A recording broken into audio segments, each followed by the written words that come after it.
Welcome to the A Trek Within podcast. Very excited about today's episode. We have Gabriela Testa, who is going to be talking with us today about past life regressions and the work that she does with clients around that. So, without further ado, let's just jump right in.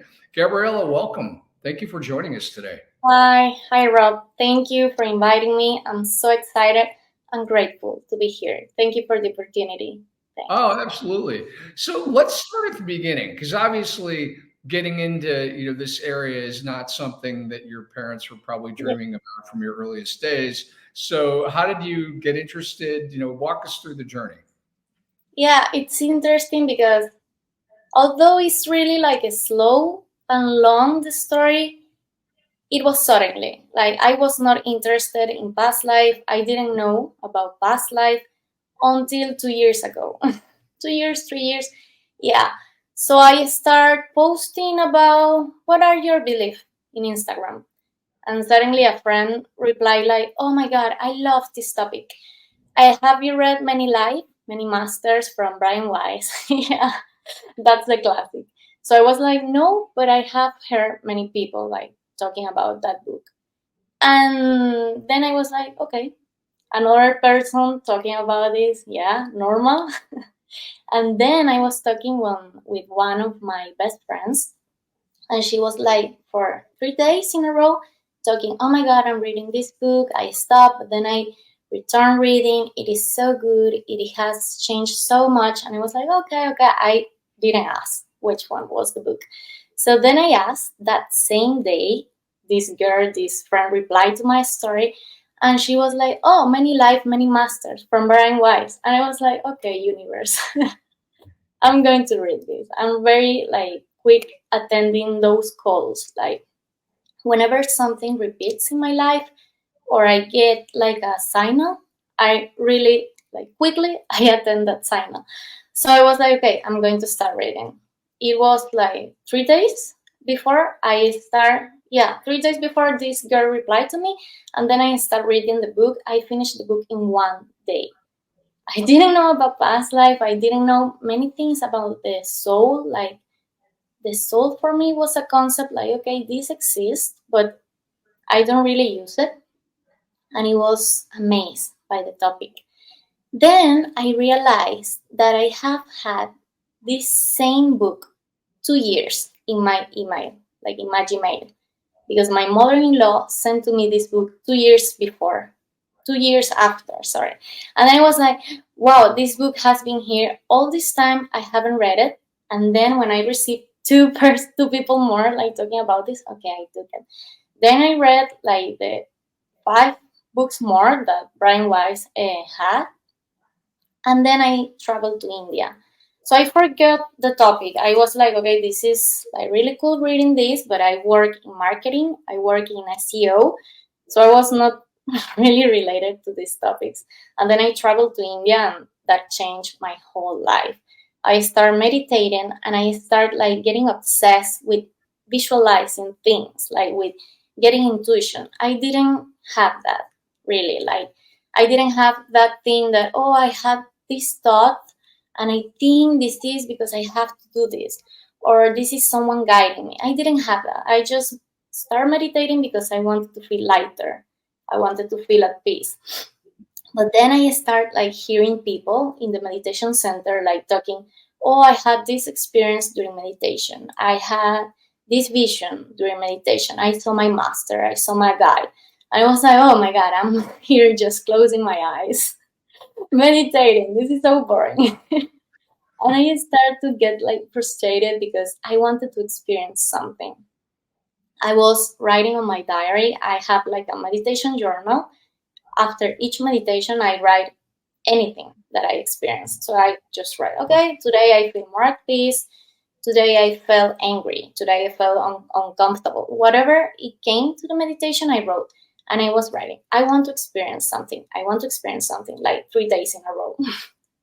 And then I was talking to a friend, an Indian friend, and I was like, "Oh my God, I really love the topic about past life and da da da." I started talking about the book, all the videos, all the interviews that I saw, but I never experienced a past life until that day.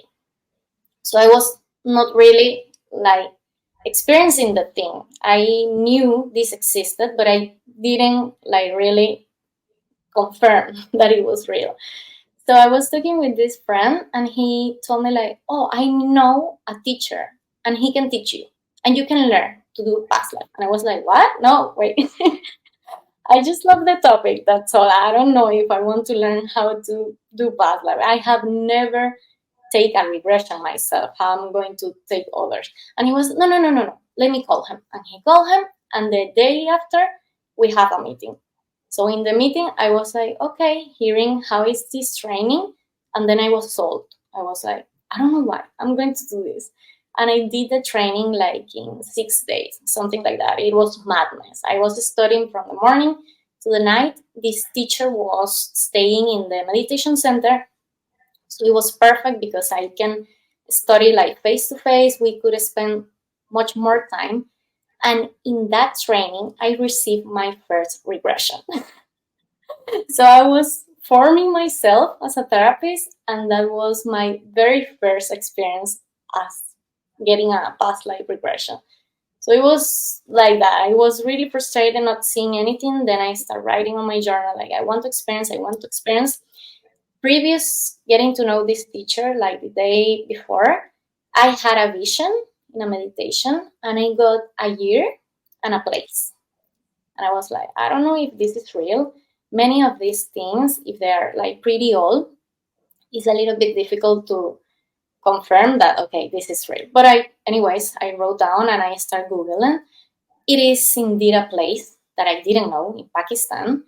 There was a war there in that year, and all that I had, the visions I had, it was like in the war, like pretty young. So I was like, okay, this is my first vision. Just the day after, I get to know this teacher and I start studying past life regression therapy. Amazing. I Yeah, love it. That's a great journey. And it's so funny how many people, that Brian Weiss was really their point of entry into understanding the topic. And for people who haven't read it, it's a wonderful book, The Many Lives, Many Masters. And as you pointed out, he's got, 3 or 4 more at least that he's written. I remember Through Time into Healing, Only Love is Real. He's one on future lives too, which yeah, is I'm going to talk to you about later on in the conversation. But that's amazing. So you had that past life regression, and then you recognized that you were able to validate yeah, the city in Pakistan and the fact that what you had seen, from a war standpoint, was happening at the time. That's amazing. yeah. Yeah, I was like, I didn't expect that. And this friend that I get to know, and he get to take this teacher and okay, schedule this meeting. I only knew him because one day I was working in an office in the meditation center. I was working 4 hours part time with this agency from marketing from Mexico, and I was working pretty comfortable there. I was alone because nobody knows about this office. So I was like, okay, this is good that nobody is here. And then I saw him working like in the hall of the bedroom. There are like, you have like buildings with shared bedrooms. And I saw him like walking on the floor on the hall, and I was like, oh my God, I should tell him that there is an office. But if I start telling people that there is an office, maybe I don't have place to work tomorrow. And I was with that battle in my head. And I was like, okay, no, Gabriela, you have to share this. Like, don't be like that. Like, the ego was down a little bit. And I introduced myself. I talked to him, like, okay, you have an office there. You can go work, whatever, whenever you like. And then we became friends. So if I start going like backwards and backwards and backwards in each area of my life, actually, you can see whenever you take that call, like the hard call, and you attend that call, good things happen. Whenever we put too much mind, like, oh, I shouldn't do this because if I do this and we start to calculate any possible scenario, no, that's the mind. But whenever you act from the heart, it's because there is something. So whenever I start like zooming in this story, is pretty amazing. It's pretty amazing. Yeah. Yeah. Well, one of the things that struck me as you were talking about it was how you had talked about, the 3 days in a row, and you said, that, I want this, I want this, I want this. And it's interesting because literally an hour and a half ago, I was on the phone with a colleague, and he was talking about a coach that he was aware of, who a guy had coached a lot of professional athletes and whatnot. And he talked about the importance of purpose and as a rote practice. And it was interesting that he said it needed to be rote, not like, where you're, because like when you do a gratitude journal, for example, you want to feel it. But for what you were just describing, it was exactly in line with what he was talking about. It was, that every day you say your purpose again. But the key thing and why it probably worked as quickly as it did would be the energy you were putting into it. Because if you're doing something without that energy and without that purpose, things can actually take longer than they would have if you were, just going through the motions. Like, the example that comes to mind are, kids who are told by their parents to play the piano or whatever, and it's like practice. It's like, okay, yeah, I'm playing, but they're not feeling it. They might be doing all the rote stuff right, but they're not. There's no energy behind the purpose, and so it's cool that worked out as fast as it did. So now, when you first started working with other people, walk me through, like, that must have been a real trip when you first started doing that, and like what you saw. Yeah, it was pretty interesting because my native language is Spanish. As you know, I was learning only in English, and the pronunciation in India is pretty difficult for me. Like at the beginning, whenever you hear Indian talking in English, it's a different pronunciation because we are used to the US movies, US cinema. So that's why it's difficult. And I was learning from him. I was getting used to the accent. I was getting used to pretty new words, because these words like spiritual words, energetic words. I didn't know all that. And of course, I was nervous. It was another culture. So the way in which they teach past life regression is pretty different from the Western. Then I studied from Western people, and I was like, okay, more comfortable. I can get like really to understand your manners, your words, your belief. This time everything was new. Everything was uncomfortable. Everything was a challenge. I was working part-time, so I was doing both at the same time in a meditation center. So I had like hours, restricted hours, like from 6 a.m. to 9 p.m. I had to make the most of the day in those hours. So the first session, I took them with him, with my teacher by my side. So whenever I couldn't figure out what to tell, how to manage the situation, he came. So he continued the sessions. That happened many times. I remember at the beginning, I used to put people to sleep, like they fell asleep, because my voice was so relaxing, so soothing. Like my personality actually is like that. It's like very light, calm, and I put people to sleep. So, okay, that cannot happen. So he entered the scene and he started like, okay, wake up now, let's start again. And I remember the most difficult time was the first session that I did alone. I was giving this session face to face in the meditation center. So I was practicing with friends, with my partner, and the first session I gave face to face alone was with my partner.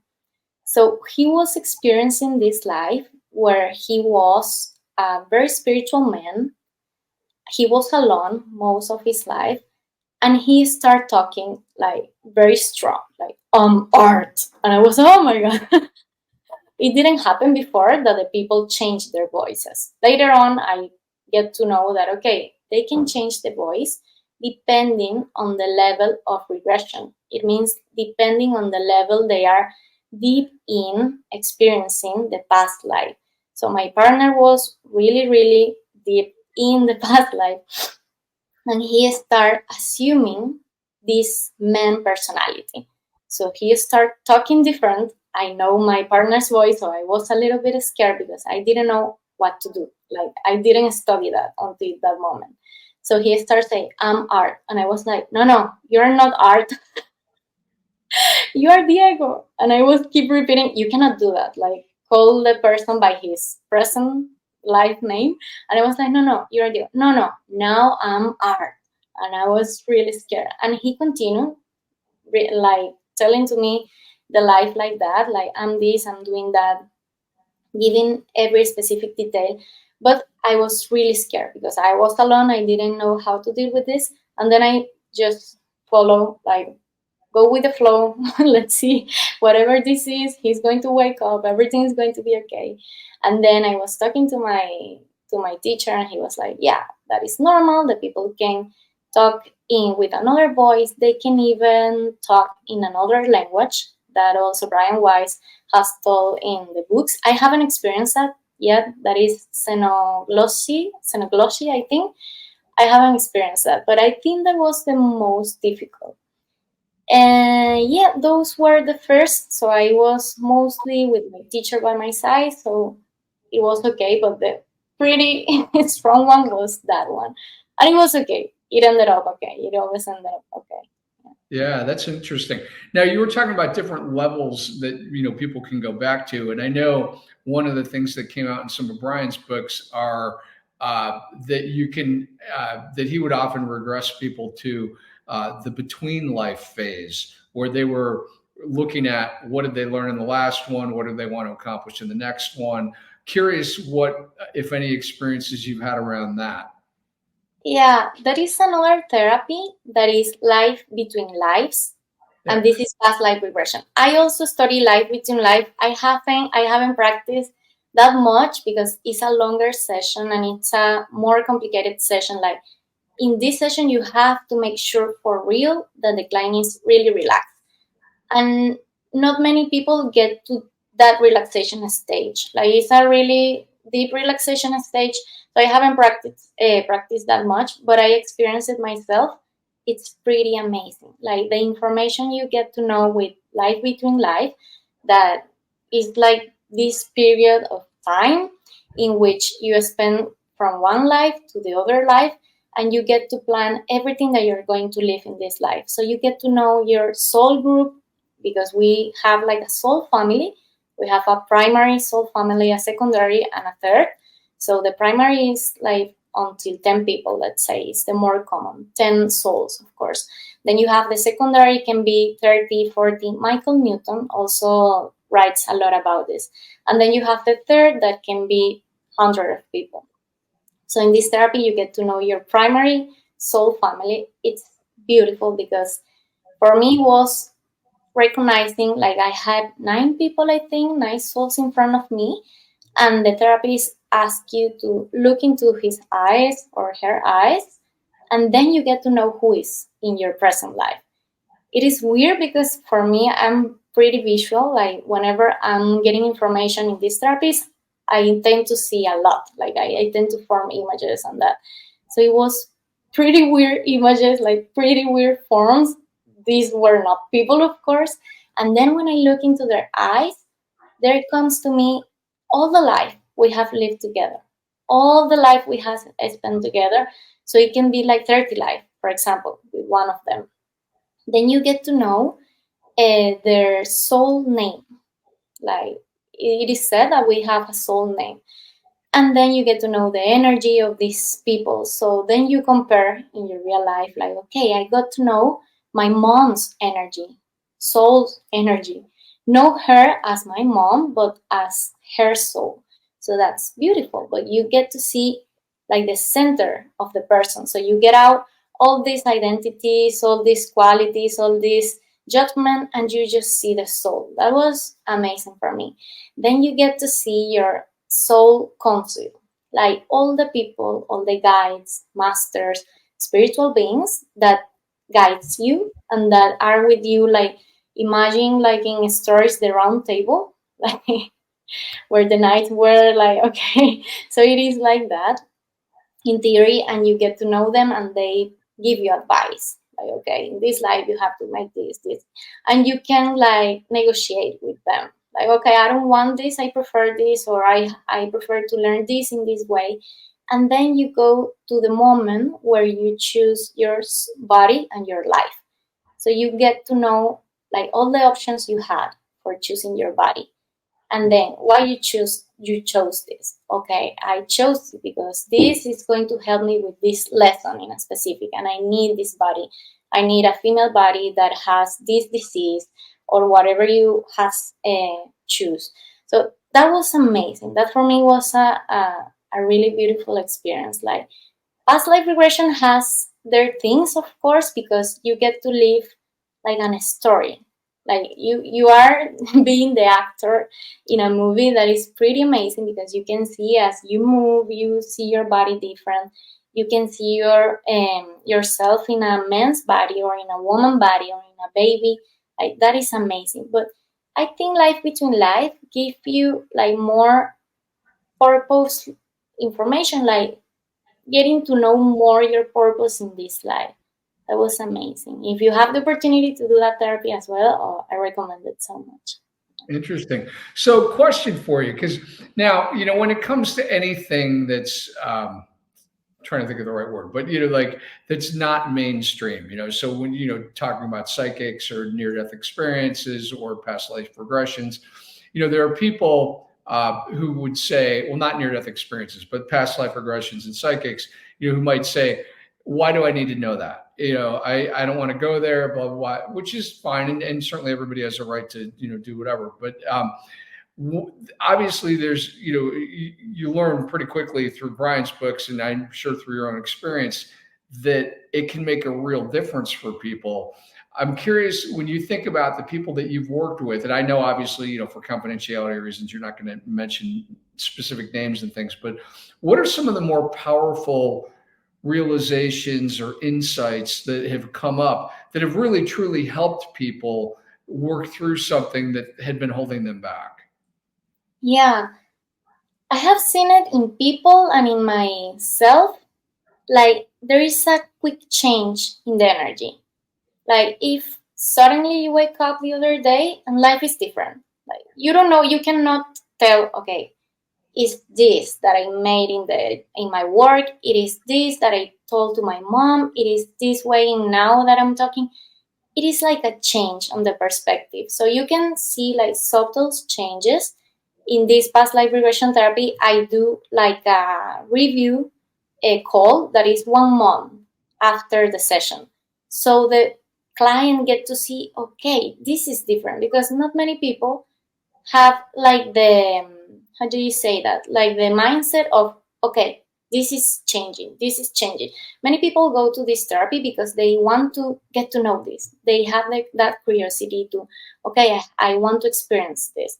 There are other people that are more mental that want to get conscious of all the changes. Even you are consciously noticing the changes or not, there is an energetic change on the perspective on how you see your life, how you see yourself, depending on what you treat on the therapy. If you treat, for example, a relationship, you can see the changes. Even I think this is the most I like the mind blowing fact. The other person change as well. Like this person that doesn't know that you did a past liberation therapy, that you saw all this, he doesn't have the information, but he's changing, and you can see the quick change. That is amazing, and I think if you see it in terms of energy, it makes sense because whenever we are interacting with one person, we are exchanging energy. Like this is not my energy only. Whenever I'm talking to you, even if it is through a computer, you're getting some part of my energy, I'm getting part of yours. So as I'm doing this work, you're receiving the results too. So the change in the relationship you can see, and you can see it too. That I really love. I really love because I have seen the environment changing as well, and that is pretty amazing. And it depends on the person. If the person is more proactive and start changing his life with actions, so you can see, okay, now I change my job. Now I apply for this training. I'm going to start studying this because I saw in this life that my purpose is more related to this. So you can see that. I haven't seen yet, like in terms of health. Like in terms of health, I haven't had client with health problems. Like, okay, I want to know why my back pains that much, or more extremist changes, like, okay, I cannot raise my hand or my arm until here, now I can. I haven't seen that, but the change on the perspective, I think, is pretty amazing, and the change in the relationship for me is my favorite because you can see changing people that are not even attending the session. That is great. Amazing. Now, whether it was you or your teacher or maybe even one of your colleagues, what was the most surprising thing that's come out of one of these sessions? Hmm. Okay, in terms of information or whichever fact. Yeah, Yeah, yeah. yeah, Information is a good place to start. Yeah, yeah. Well, my teacher told me when he studied like in a conference, like it was like a 3-day conference or something like that. It was face to face, and they start practicing so much between them.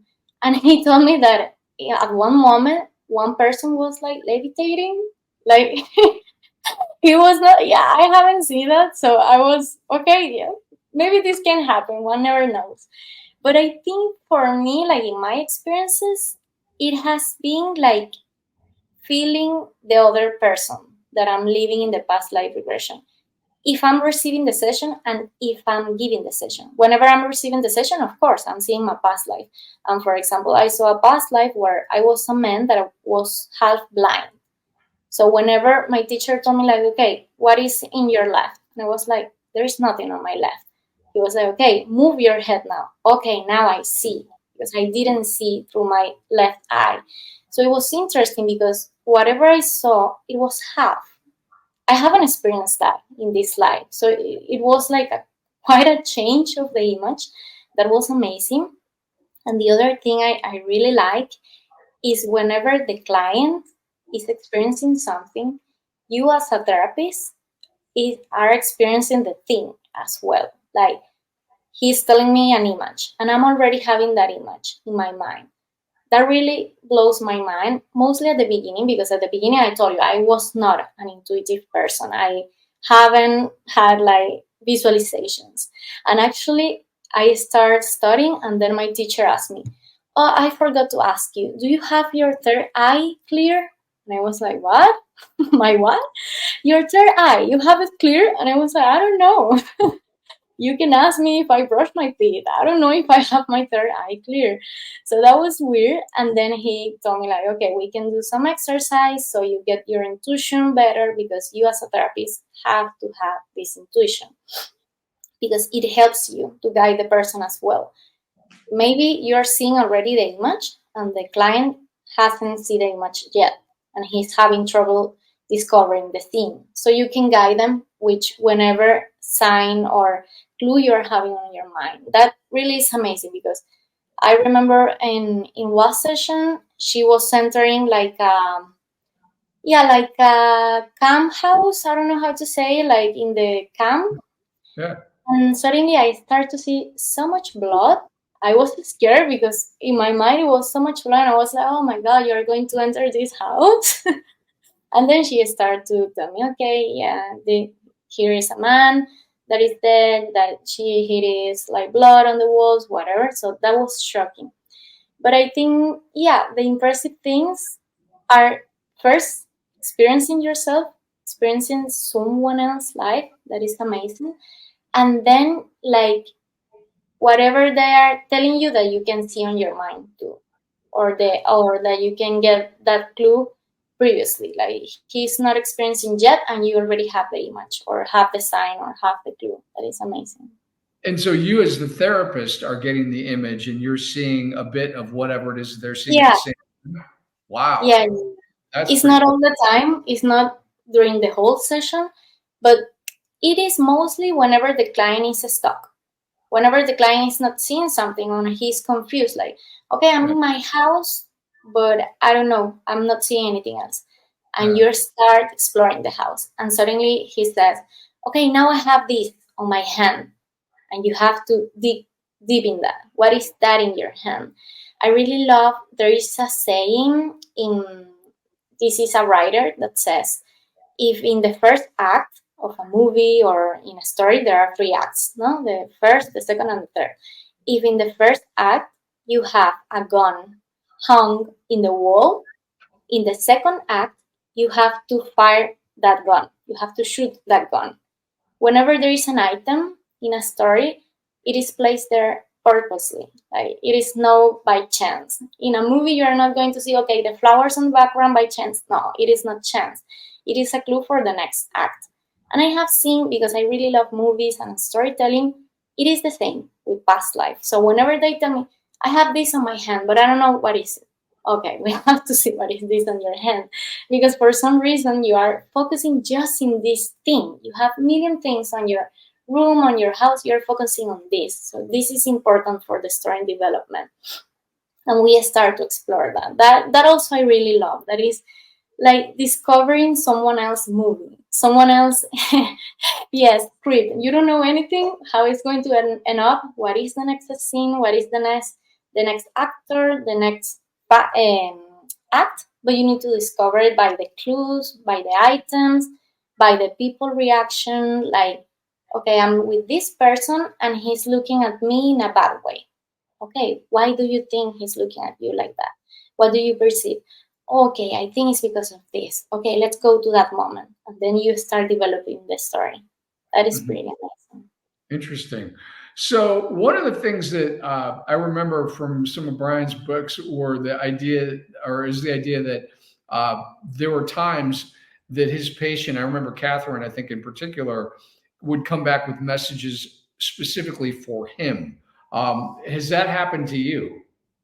No, not directly, but then I studied with a Latin American group, and one student did that. Like she gave a message for the teacher. They were in a private session, not in a training session, and she did that. Like she receives some message from a guide, and she told him. But it is true that whenever you have a client, that client is facing a problem you're facing, the therapist, or a problem you already face. So you already solved this problem. You know how to help this person because you yourself overcame this. So that is true. Whenever it doesn't matter which client it is. If it is older than you, if it is the opposite sex, it always has something that you are living or you already lived. So you are working like in, I think, from my belief, like in real life, from energy resonance. Like whatever I'm vibrating, I'm attracting. So whatever I have faced, whatever I'm facing, whatever are my words, my energy, I'm attracting that energy as well. Yeah. So is it possible then that, if it's something that you've experienced that you're meant to help your patient with, is it possible that your experience with that wasn't necessarily in this lifetime? Yeah, it can be. I don't know because until now I can relate, even if it is a really small part of the life the person is experiencing. Like I can relate to that. Or the learning the person is getting, I can use that. Even if it's not for me, then I start thinking, okay, he learned this from this life. I don't have to live this now to learn that. I already learned from another one. So maybe, yeah, I haven't asked myself that. I have to put attention on that to see if like that. Okay. So another random question. This just popped into my head, so I'm going to ask you: what patterns have you noticed when it comes to people reincarnating? So, for example, do guys tend to mostly come back as guys? I know you can do either, but do you find that people gravitate toward one sex or the other? And no, I haven't found that, but because whenever I'm doing now, before when I did a session, I did many lives. So you can see like consecutive lives of the same person. Now I'm doing just one life because whenever you focus all your attention on that life, you're getting the learnings better. If not, you have so much information on your mind and you get confused and you don't evolve, I think, that much as if you see Mhm. one life. But for me, for example, I have seen, yeah, many life as a woman, and I did have troubles like being a woman. Like if I didn't want to be a woman in this life. So then when I saw this live, I have seen like 11 live, 10 live, I don't remember. I have trouble for being a woman. So whenever I was a woman, I was in trouble just for being a woman. Like I didn't have to do anything else. I was in trouble just for being that. So I think in this life, I have worked with that so much. I think it's not by chance. Whenever you choose if you are going to be a woman or if you are going to be a man. Yeah. Yeah. Well, I think, and I've heard it said, and I would agree, that it takes a particularly brave soul to reincarnate as a woman, at least in our current time, because there are a lot of things that I do think it's harder for women just in general, because there's so much more that you have to go through and experience. And, just the safety, if nothing else. I remember, in a workshop, I borrowed an exercise I had heard from somebody else where, you ask the people in the group, how many of you, and you start with the guys and say, how many of you can remember a time where you didn't feel safe? And then you go through and bring them back closer to the present. For how many of you was that this year? For how many of you was it this month? For how many of you was it this week? And as you do that, and gradually most of the guys will be sitting down because they can't remember a time, in recent history. But when you ask a woman that same question, or a group of women, almost all of them will still be standing when you get to how many of you can remember something from this week or yesterday or today, which is really, it's a very sad statement about, just how women feel in our current societies. Because I do, and just based on stuff like that, I feel like it's got to be more challenging, and that you'd have to be stronger just to deal with that. Yeah, and now that you were telling that, I remember in one life that I saw myself being a woman and being in trouble because I was a woman. I was walking through a market, and in that life, and then I lift a little bit my skirt, like showing my feet to some other women, like showing something on my feet. I didn't notice what was that. And then I got in trouble because of that. And I was bathing myself. I have like like a thing with water. I don't know how to say, a bucket with water. And I was putting water on my feet all the time, putting water. Like, I have to wash this. I have to wash this. Like washing my sins, something like that. And then I got murdered because of that, because I was showing part of my feet. But the interesting that now that you are talking, I remember the last thought that I have in that life, that is something that we also see. The last thought is, if not the most important thing, because it sums up how are you going? How are you leaving that body? Mm-hmm. I was grateful for the man that killed me. I was giving thank you because I couldn't resist that time. Like, I didn't want to live in that time. But then I was with my guides, and my spiritual guides told me, like, whenever you live something, it is not the experience for you. It is not personal. The experience is not for you. The experience is also for evolving as a society. Whenever you wash your feet, something like that, they told me, the feet is not for the water, is not for your feet, it's not for your body. The water is for your soul. So whichever experience you are living, it is not for you. It is not for your body. It is not for your identity. It's not for your personality. It's not for your status. It's for your soul learning. So I kept thinking about that, like, okay, why women have these rough times since ever? And then I was like, okay, this is necessary. Like, all this trouble, all this judgment, all this discrimination, all this, I'm not feeling safe. It is necessary for us as a society, as a species, as a human species, to evolve. So we are in the right time, living the right life, because we are helping to that evolution. So we have to make that zoom out.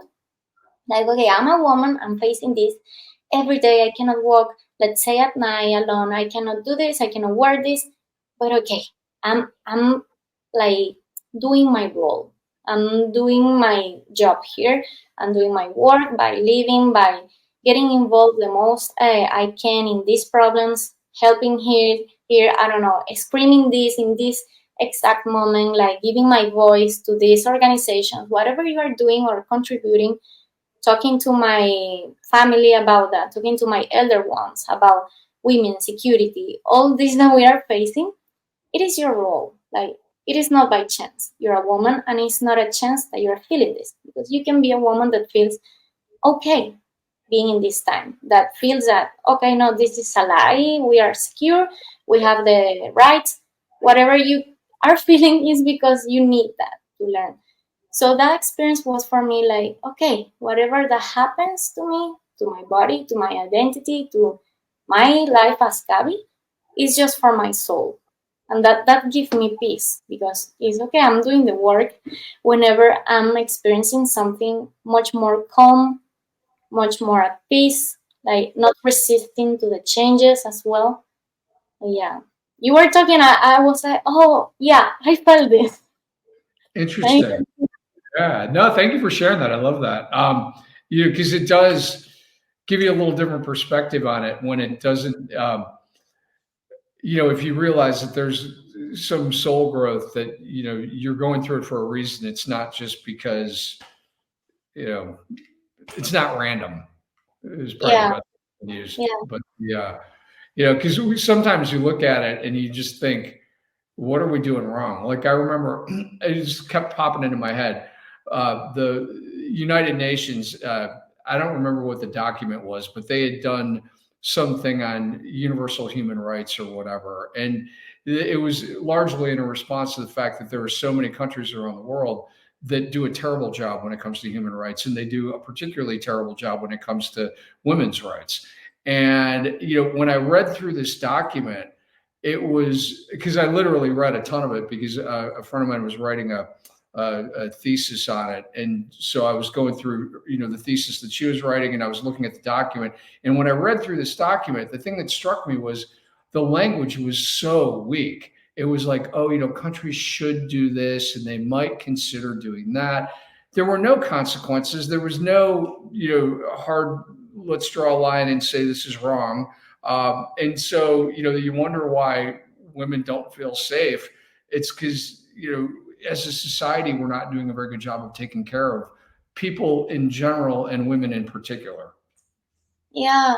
And I also think that whenever we want a change in humanity, in society, we expect that the organizations, the governments, the countries do it. But we have so many chances, like so many choices at our hands that we can take to make a difference. You can have a conversation with someone that it's having like a confusing thought, like, okay, I don't know much about this topic, so I don't know what to feel, so I'm going to vote this. Okay, you can have a conversation. That is helping.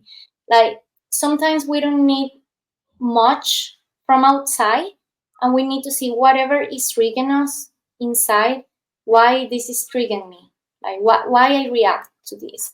Okay, I reacting to this because there are millions of reasons, because I have this when I was a kid, because my family, my, I don't know, my grandmother lived this, and then I took this, because we also take things, traumas, experiences, desires from our grandparents, great grandparents, and we don't get too conscious about it, but we have it. So whenever, whatever the reason it is that is triggering you, what are you going to do? Okay, sometimes it doesn't matter that you have the information. Of course, the information, the reason why behind whatever you're feeling, it is good, like for you evolving on a conscious level. But you can evolve as well without this information. Like if I'm feeling fear of being in deep water, I can discover that I got drawn in a past life. Yeah, okay, that's nice. That now you have the information. But what are you going to do with that information? You have to take action.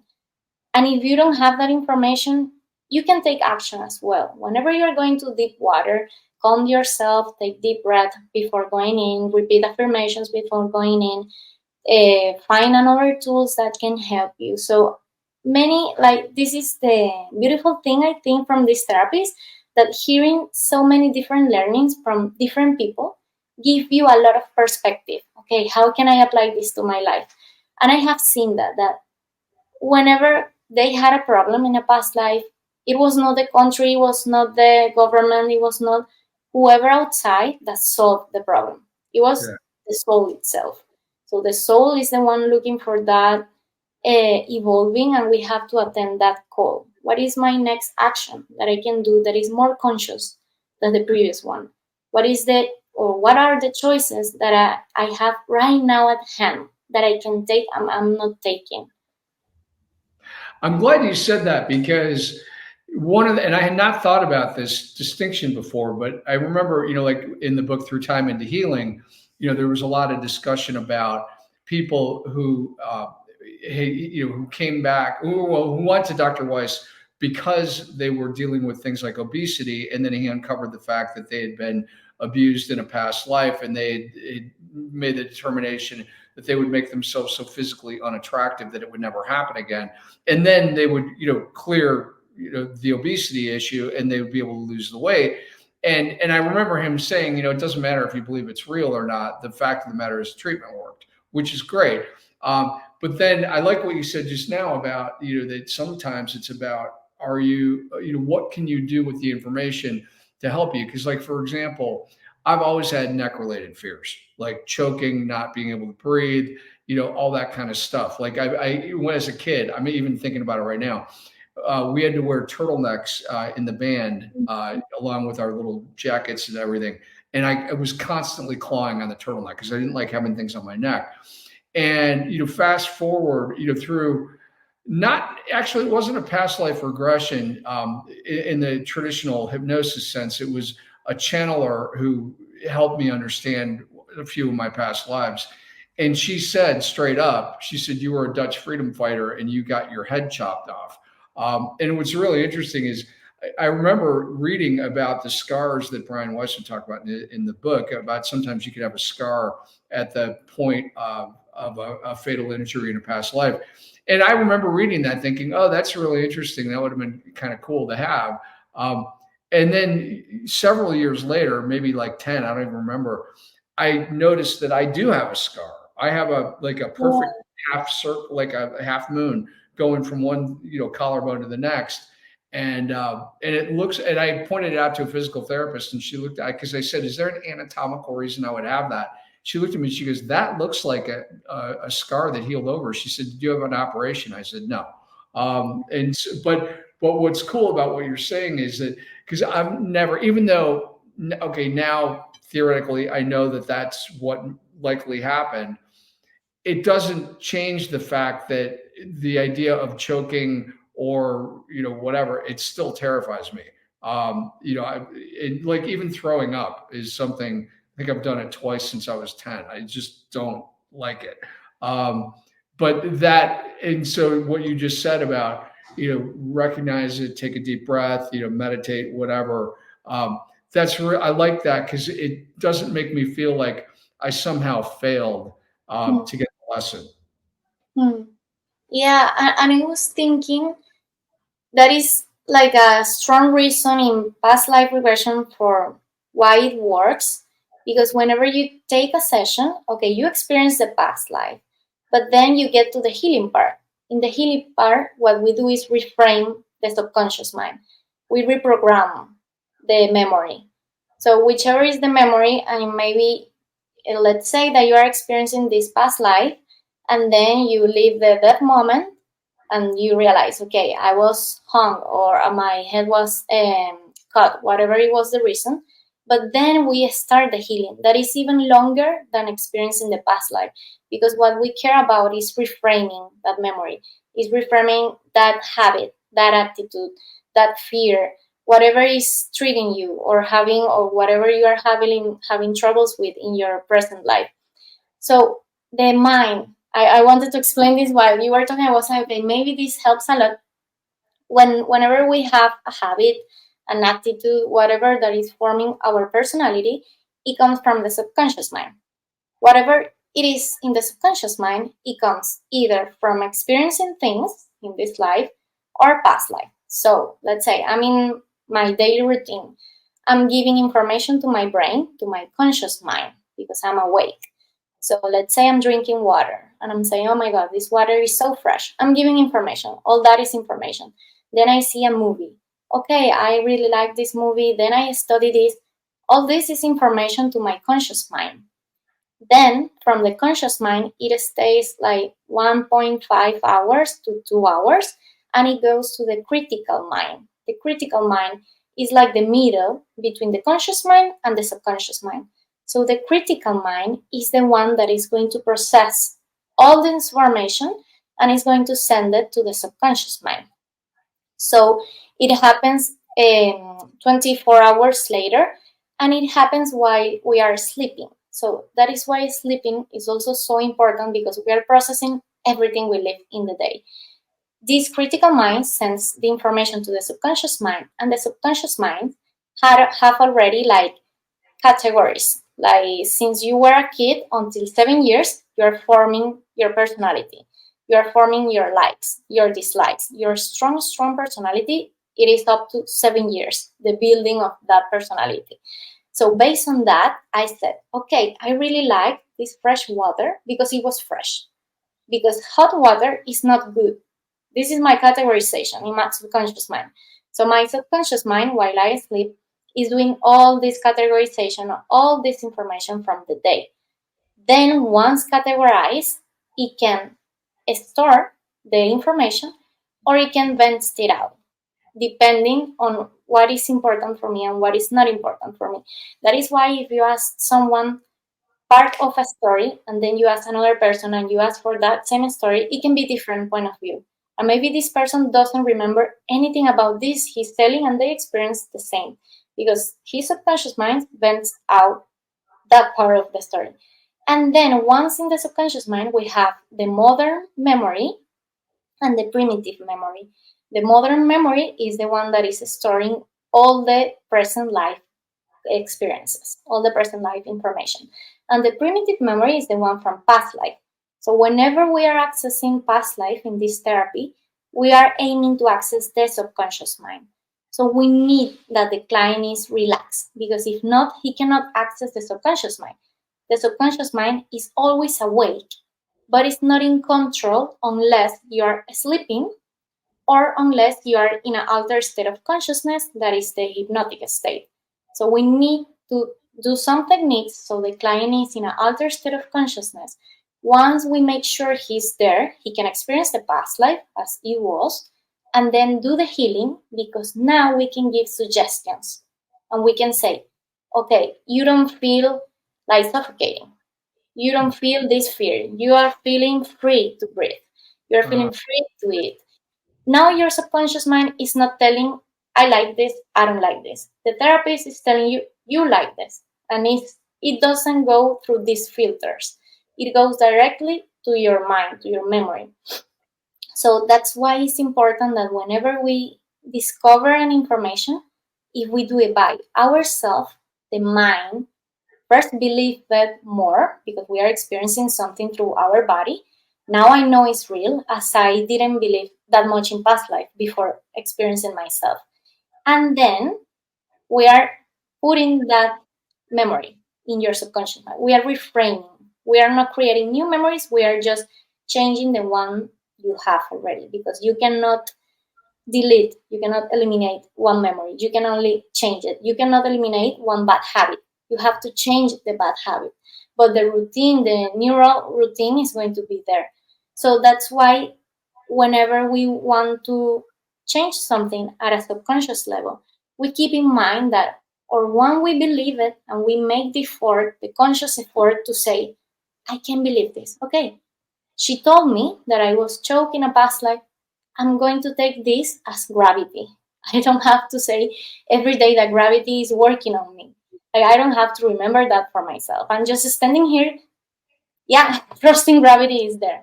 So, or you have like that strong willpower. That is why it is so difficult changing by a strong will. Or you just do a relaxation, you just take a therapy that work with hypnosis or work with reframing, changing these memories from the subconscious mind itself. Interesting. Okay. So, in our last couple minutes, I do want to ask about the future life thing and to find out what, if any, experience you've had with that, either Yeah. personally or with your clients. I don't like it. I don't do it. First, I don't want to do it. Yeah, I experienced it when I was a study. I know how to do it, but I don't think it's good. Like I don't think we as it depends of course on the person, and maybe if you are an evolved person, a conscious person, you can handle that. But we are not even like that able to handle the present information from our present life. We are not even that able to handle past life information. I don't know if we are ready to handle future life information. Like for me, it was cool because I got to know what it is. My teacher didn't tell me that he was going to do that. So I was without any filter, without any judgment, because I was not knowing. That was good for me as a student because I learned a lot. But I start to feel anxiety. Like, okay, I saw my that moment. I saw my family. I saw my dad's death, let's say. So the moment I finished the session, I was like, okay, there are two options for me. Or I freak about this and I start with anxiety, or I know this is an experience and that every experience can change. For example, if you told me you are going to die because of cancer, okay, what are my choices today? I'm eating healthy, I'm doing enough sports, I'm sleeping well. Like, we have choices in our life. I do believe like not everything is determined. Like there is free will and determine our destiny. So I really love free will. I think we have choices every day, indifferently of the information you are receiving. Sometimes I receive visualizations on, I don't know, I was doing a business and I received many visualizations about this. Okay, in this business, I'm going to know these people and this woman is going to offer me. The business went down, and it was amazing that went down. So it can change for another path. We can take any path at any moment. What we have to be careful with is how we are vibrating, with which thing we are resonating. Like what is our frequency? How are our thoughts? Are we having positive thoughts? How is our health? Are we taking care of our health? Like all this is our hands, no? Like No, okay. Oh, go ahead. we yes, yes, yes. So it was good because it was interesting, but I wouldn't do it. Like I think we have already enough information. We Yeah. have all the information we need to change. Even if you don't see past life, we already have in your personal life enough information for you to change, for you to give that first step. Of course, it is a pretty amazing experience and it's a fast path because you reframe the memory. So it's a really fast way of healing. But we have many, many, many tools like for going to the future and sentencing ourselves like, okay, I cannot do anymore because this is going to be like this. Okay. So, if I understood you correctly, when you went to the future, you went to the future in this current lifetime. Is that Yeah. accurate? Okay. Yes. Because I was thinking about, because one of the things that he talked about, and I don't remember the book, but he talked about going into the future where, like, you're a couple of hundred years and it's a different incarnation. Have you seen Yeah, that? yeah, yeah. No, I haven't lived that. I have lived with one client that she was like traveling in space. I didn't know at the moment that we can do that. So I was like, okay, maybe she's imagining this because she needs this to get to the place in the past life. But before, previous her regression, I was taking like some oracle cards. Whenever I have a session, I take a card and I ask for guidance. Like, okay, how is going to be this story? Whatever the card is telling me is then the past life we are experiencing. So I saw one card that is about another planet. And then I start meditating. And then I was starting to receive images of a tall being, like an indigenous woman with long hair, but really big hands. Like the item that called my attention was the hands. And I was like, okay, maybe. So she was like, oh, I'm like traveling in space. And I was like, okay, now relax. Now be in this past life that is going to help you to blah, blah. And she was in a planet, in an environment. She didn't say planet, and there is this sea, this clear ocean. And in the oracle card, it was about a planet, Mintaka. I don't know if you have heard about it. That is with very clear waters. That is the identity of that planet, the clear waters. So she was like, okay, there is this water, and I'm seeing my hands, and my hands are big. Like they are really, really big, like not humanly hands. I was like, okay, let's explore. So we explored the life, and it was like a long life, like just two people, not more. And there were not many people in the scene. Yeah, it was like a forest with a sea. And then my teacher told me that there can be that the people travel to other times. It can be Wow. future or past to other planets, other species, and it is common that in those species, there are not many individuals as us, like on Earth. If you are in a beach on Earth, maybe there are 25 people at least. So it was like a sign that it can be on our planet, but I didn't really check about it. Like, okay, let's learn whatever you have to learn with this life, and yeah, that was all. Interesting. Thanks. Well, I want to be respectful of your time. In the last couple minutes, let me give you an opportunity to tell people how they could reach you if they want to schedule a session. If you've got any courses or anything coming up, you can do whatever sort of commercial you'd like to do. Thank you. Yes, I'm just starting with my Instagram. I took my time, but now I'm live. So you can find me on Instagram, Cosmica with K instead of C underscore CO. Cosmica underscore CO. And now I'm scheduling as many sessions I can, because I have now my free time all for this. I'm not working anymore on marketing. I did the change completely. So yeah, you can reach to me through Instagram. Yeah, you can find on YouTube and on Spotify as well some meditations.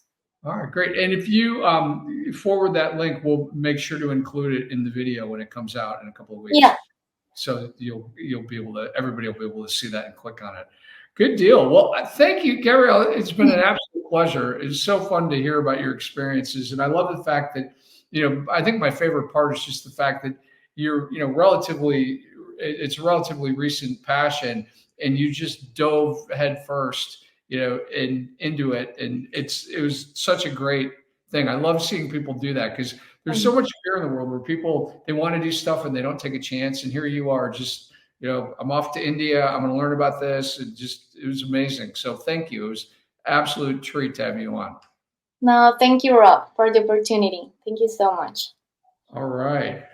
So that concludes today's episode of the Attract Within podcast. We will continue to have different guests talking about different topics. And huge thanks to Gabriela for today. That was so fun. I'm hearing about the past life regressions, and something I've been interested in for a long time. And it's just an amazing topic. So it's cool to have a practitioner on who can share insights like that. So really grateful. If you have questions for Gabriela, by the way, I can imagine a time that we may have her back on if she's into it. Then we can have some. We'll know what's on your mind, and we can make sure that if you've got a question, we can get that answered. In the meantime, I want to thank everybody for tuning in. If you made it this far, terrific. Definitely subscribe if you haven't already. It's free to do that, and click the like button. That definitely helps us. If you found the content interesting, the more you engage with it with the like button and subscriptions and things like that, then more people will see it. And again, all free to do. Thank you very much, and we will see you in the next episode. It's all about trying to make ends meet, staring till you go blind, standing